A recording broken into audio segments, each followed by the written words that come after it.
जो कंट्री भी आईएमएफ के पास होगा क्या आप उसको इंडिपेंडेंट कह सकते हैं? नहीं, क्योंकि आईएमएफ के पास जब आप हैं तो आपको अपनी सारी पॉलिसीज जो हैं वो आईएमएफ के कहने पर ही बनाना पड़ती हैं, तो फिर ये डिपेंडेंस ही हुई ना, वो इंडिपेंडेंस तो नहीं हुई। नहीं हो सकी।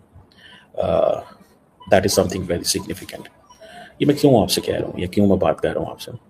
मुझे ऐसा लगता है कि the situation is very dangerous. India दोबारा पाकिस्तान पे अटैक करेगा और उसके लिए वो जैसे कहते हैं ना, मोमेंटम गेयर अप किया जा रहा है। और मेरा ख्याल है कि देखिए, Pakistan has no choice, rather two choices. असल चौथा जश्न आज़ादी है जो फौज इस कौम को मनाने नहीं दे रही। और ये मैं सिर्फ बात नहीं कर रहा, बल्कि आपको कुछ क्लिप्स दिखाता हूँ। ये एक फैमिली है, इसको बकायदा गालियां दी गई हैं कि क्यों तुम लोग जश्न आज़ादी मना रहे हो। गॉड कम्प्लेक्स हो चला है। हर चीज मेरे बारे में हो। इस बार अरब रुपया झोंका गया है कि किसी तरीके से एक मोमेंटम बनाया जाए। जश्न आज़ादी को हाईजैक किया जा रहा है मार्का हक। यार क्या जबरदस्त बात की एनके रिबॉन ने, मैं आपको पढ़ के बताता हूँ। मार्का हक की फातिहाना तकरीब जो जारी है, उससे याद आया जंग की फतह भी झूठ थी और सिंताज मुआहदा अब तक मुअत्तल है। कमरान बशीर पायलट वाली सारी कहानी झूठ थी। बरामद का जखीरा तबाह करने की खबर झूठ थी। शिवानगी सिंह की गिरफ्तारी की खबर झूठ थी। कोई पाकिस्तानी जहाज भारतीय दूध में नहीं गया। मुख्तलिफ सेक्टर्स पर पेशकदमी की खबर भी झूठ थी। 250 भारतीय फौजी मारे जाने की खबर भी झूठ थी। बठिंडा, श्रीनगर, गुजरात समेत 12 एयर बेसिस की मुकम्मल तबाही की खबर भी झूठ थी। पाकिस्तान के दिल्ली ड्रोन भेजने की खबर भी झूठ थी। डॉग फाइट की वायरल सभी वीडियोस झूठ थी। भारत पर क्रूज मिसाइल फेंकने की खबर भी झूठ थी। इसकी तस्दीक की जा सकती है, आप जाके आर्टिफिशियल इंटेलिजेंस से जो मैंने सारी बातें की है ना, ये सवाल पूछ लें, गूगल कर लें, आपको पता चल जाएगा। तो लेकिन इसको कोई समझता नहीं है। हालांकि आप ये सिर्फ फिलोसफिकली मैं बात ही नहीं कर रही, प्रैक्टिकली यही बात है।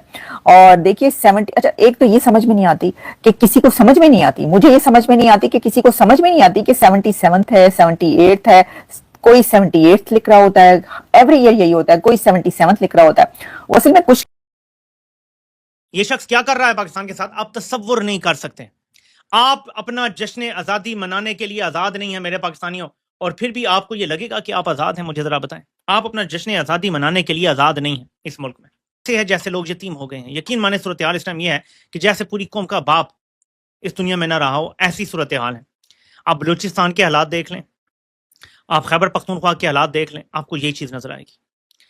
पंजाब में लोग बोल नहीं रहे, लेकिन गुर्बत के जो हालात हैं आप तसव्वुर नहीं कर सकते। सिंध में भी ये हालात हैं, आप तसव्वुर नहीं कर सकते। ऊपर से टसूरी जैसे लोगों को फौज ने कौम के ऊपर मुसलत करके सिर्फ ये साबित करने की कोशिश की है कि सियासतदान तो होते ही इस तरह का कचरे का ढेर है, इससे ज़्यादा उनकी कोई हैसियत और औकात नहीं है। ये क्योंकि कंपनी का एक हमेशा से रहा है कि हमने जो सियासतदान है इसको हमने कमतर करके दिखाना है, इसको हमने गलीज किरदार वाला दिखाना है, ताकि हम लोग बेहतर नजर आए, हम ऊंचे नजर आए, हम ऊपर नजर आए। ये हमेशा से फौज का मॉडस ऑपरेंडी रहा है। लेकिन मैं यहाँ थोड़ा सा ऐड करना चाहता हूँ, क्योंकि मुझे जो सूरत हाल नजर आ रही है वो बड़ी खराब होती नजर आ रही है। हाफिज साहब इस टाइम ताकत के नशे में चूर हैं, उन्हें अंदाजा नहीं है। ऊपर से उनके पॉलिसी इतने ज्यादा हैं। देखिए ना, एक बंदे का ऐसा खौफ है। अभी मैं आज एक सद्दाम हुसैन का क्लिप देख रहा था 1979 का। उसमें वो एक जगह खिताब कर रहा है, किसी हॉल में बैठे हुए काफी ज्यादा लोग हैं, और वहां पे वो कहता है कि मैं भी कुछ लोगों के नाम लूंगा, आप खड़े हो जाएं, पार्टी के मंशूर या पार्टी के हवाले से क्या है वो बताएं, और फिर आप यहां से हॉल से बाहर निकल जाएं। ऐसे ही होता है, एक खड़ा होता है, दूसरा खड़ा होता है, तीसरा खड़ा होता है। उसके बारे में ये कहा जाता है कि वो सारे लोगों को बाहर ले जाके गोली मार दी गई थी या मार दिया गया था, कि वो लोग हैं जो पार्टी से शायद गद्दारी कर रहे थे या क्या। ये जो होते हैं ना डिक्टेटर्स, इनकी सोच ये होती है कि जो मेरे मुखालिफ होगा वो वाजिबुल कत्ल है।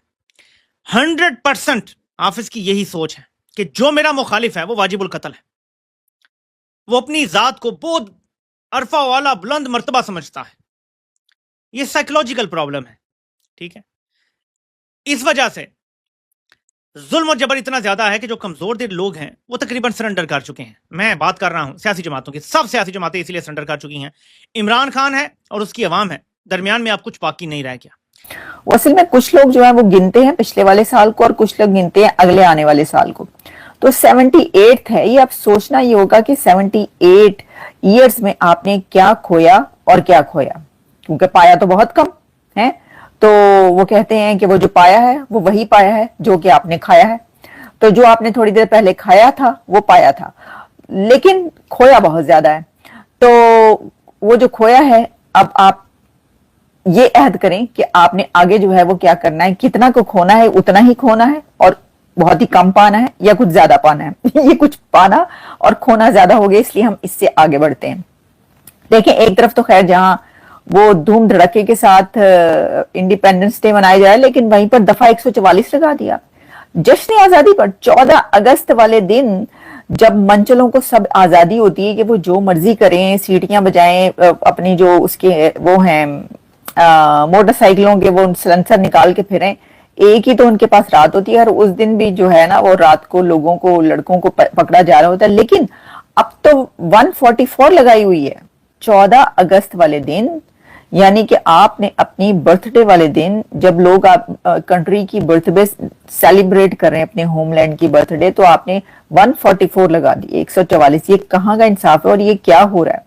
ویسے تو لگائی وہ پی ٹی آئی کے لیے، یعنی عمران خان کے پروٹیسٹرز کی وجہ سے، ان کے ورکرز کی وجہ سے، وہ جو ان کو گرفتاریاں ہوئی ہیں، لیکن 14 اگست کو آپ یہ کریں گے تو پھر آواز تو اٹھے گی. اور دوسری طرف وہ جو باجوڑ ہے اس میں کیا ہو رہا ہے، اور پھر اسی کے ساتھ جو ہے وہ جو کہیں پر دہشت گردی پھر رہے ہیں، کمر ٹوٹی ہوئی دہشت گردی پھیلاتے پھر رہے ہیں، اور کہیں پر جو ہے وہ پھٹ رہے ہیں، اور کہیں پر جو ہے وہ لڑائیاں ہو رہی ہیں. اور دوسری طرف جو آپ کو پتہ ہی ہے وہ جو بلوچستان والے ہیں وہ کیا سچویشن لے کر بیٹھے ہوئے ہیں. تو آپ یوم آزادی کہتے ہیں. اس موقع پر میں آپ کو مبارکباد دینے کے بجائے میں تعزیت کرنا چاہتا ہوں آپ سے، میں کنڈولنس پیش کرنا چاہتا ہوں کہ آپ نے ایک تجربہ کیا اور وہ تجربہ ناکام ہو گیا، سماج تباہ کر دیا، کلچر تباہ کر دیا، تہذیب تباہ کر دی، اور آپ نے اس خطے کو خون کا میدان بنا دیا، مار دیا، آپ نے سماج مار دیا. 14 اگست کو آپ نے یہ جو نارتھ انڈیا کا یہ جو سماج تھا اور جو ایسٹ پاکستان آپ نے بنایا تھا وہ سماج مار دیا آپ نے. اس لیے میں حیران نہیں ہوں جب یہاں دہشت گرد پیدا ہوتے ہیں، جب یہاں پہ انتہائی رائٹ ونگ سوچ جو ہے ان کے درمیان مقابلہ ہو رہا ہے، نہ کہ انتہائی رائٹ ونگ اور سینٹرسٹ اور لیفٹسٹ کے درمیان. تو جب میں یہ ساری صورتحال دیکھتا ہوں تو یہ سماج مر چکا ہے. جہاں پشتون بچوں کے چیتھے اڑ رہے ہوں اس وقت ایز وی اسپیک، 13 اگست کو ہوا ہے، اس سے پہلے بھی ہوا ہے، روز ہوتا ہے. باجوڑ نہیں ہے، صرف باجوڑ کوئی چھوٹی جگہ نہیں ہے، باجوڑ ایک پورے خطے علاقے کا نام ہے. جنوبی اور شمالی وزیرستان کے حوالے سے آپ نے باجوڑ کا نام کئی دفعہ سنا ہے.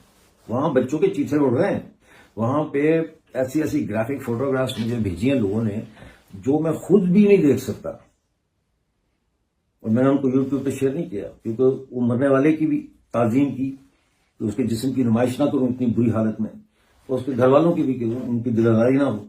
لیکن میں آپ کو بتا رہا ہوں کہ